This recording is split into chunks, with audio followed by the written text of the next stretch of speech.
Hi guys, Mark here, MMR Trains and More. Hey, thanks for stopping back to the channel. If you like what you see, we upload every Wednesday, and please consider subscribing if you're interested. If not, just come on back. Anyways, today you see from the title we're talking about a locomotive that I built recently. It's nicknamed the Dennis in honor of my friend Dennis Storzek.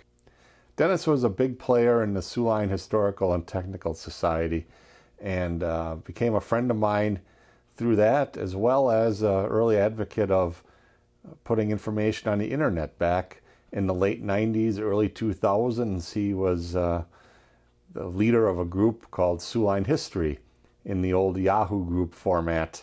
And certainly ahead of his time, he decided it would be a good thing to gather information, make file folders, let other people learn, kind of from the comfort of their own home. And at the time, of course, a new concept. Good friend, and as I was just getting into kind of kit bashing steam locomotives, probably trying to get a little closer to the prototype Soo Line that I was interested in, he certainly was the man to ask any question of. He was always willing to answer questions. And this was a Lima locomotive built by Lima. Soo Line, under the WC banner, owned 4 of these. And certainly it was the only superpower, if you will, Lima superpower on the Soo Line Railroad. They bought 4 to basically just haul their fast freights between Minneapolis and Chicago.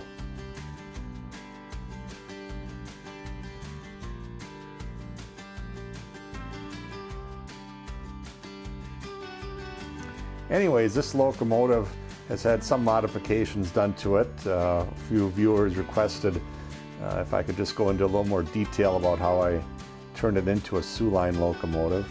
It started out as a Delaware, Lackawanna, and Western Q4 Class 484.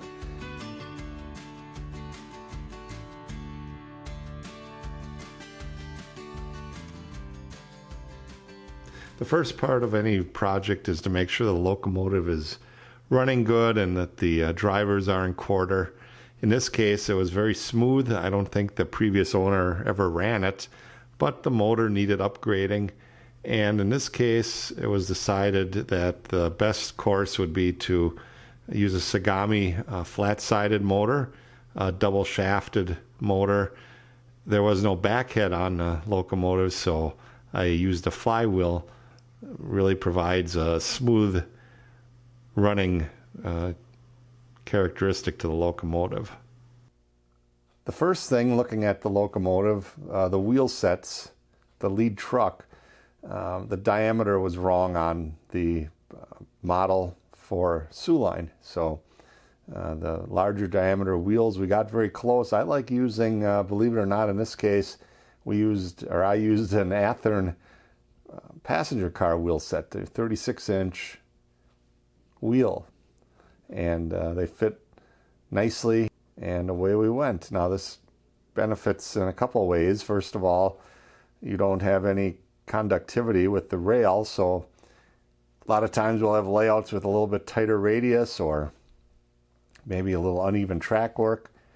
The plastic, if it were to hit the frame or the cylinder on the fireman's side, why, it's all right. You won't have a dead short.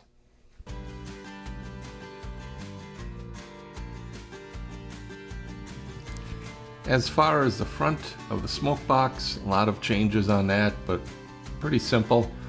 New headlight and headlight bracket from CalScale. Bell is from CalScale. And the marker lights, I believe, were on the locomotive. The pilot I left alone. It wasn't exact, and it wasn't until it was too late that I realized I had an extra PFM pilot in stock here that I could have easily added, a correct one for a Soo Line locomotive. The other major change were the steps, both of the steps up to the running board. Those were at one time produced by Bob Raza, custom finishes by Bob Raza.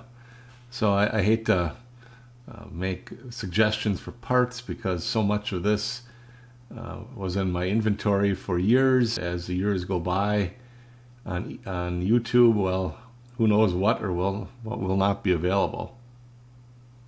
Another change was the railings that come down. They actually attach to the pilot, so I custom bent some new handrails from the sides of the boiler down to the pilot. The large hinges that were on the fireman's side of the Smokebox face were removed, and I used micro mark rivets to simulate the rivet pattern around the face after grinding off the hinges. On the top side of the locomotive, we removed a boiler band and then added the sand dome. This was made out of an old Chemtron Santa Fe large sand dome. One of those parts you could probably have someone with a 3D printer make nowadays. Beneath that there was a covering for the sand valves and the lines that run into it. That was made out of styrene. And then the piping, variety of carry, lag pipe, starter valves, and all of this led down to the exhaust steam injector, which had been moved later in the engine's lifespan. And I'm glad they did, because it kept it out of the way of the running gear. The exhaust steam injector was a PFM part, and that hangs on the fireman's side just behind the set of drivers, as you see. And then the piping was followed basically from photographs and pictures that had changed through the years, but at the very end this is basically how it looked.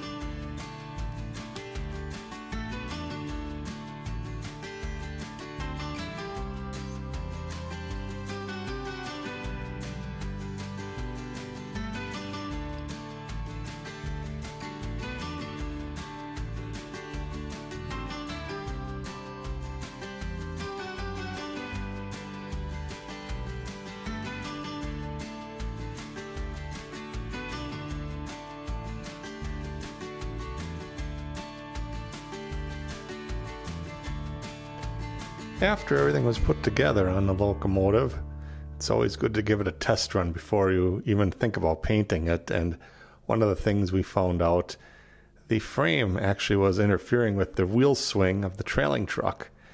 The frame just would hit the wheels and either create a short or just stop the entire locomotive from making a corner correctly. So anyways, the solution, simple enough, as you see here.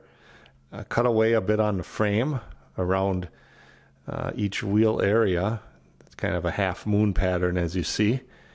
And I don't know why nickel plate products didn't do this right at the factory, but it certainly needed to be done.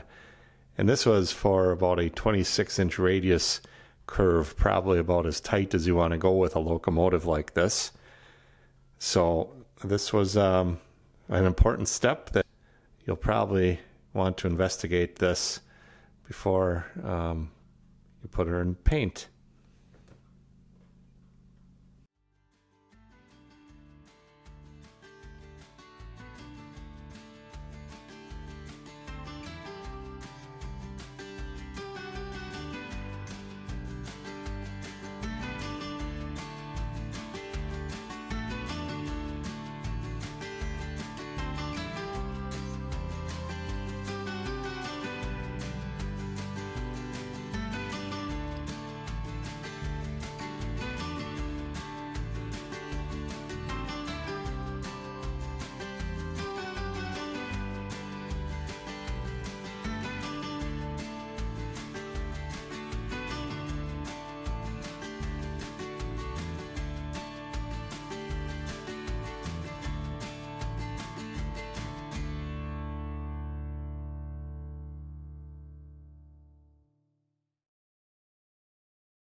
Well, if you would be so kind to subscribe to my channel, I'd appreciate it.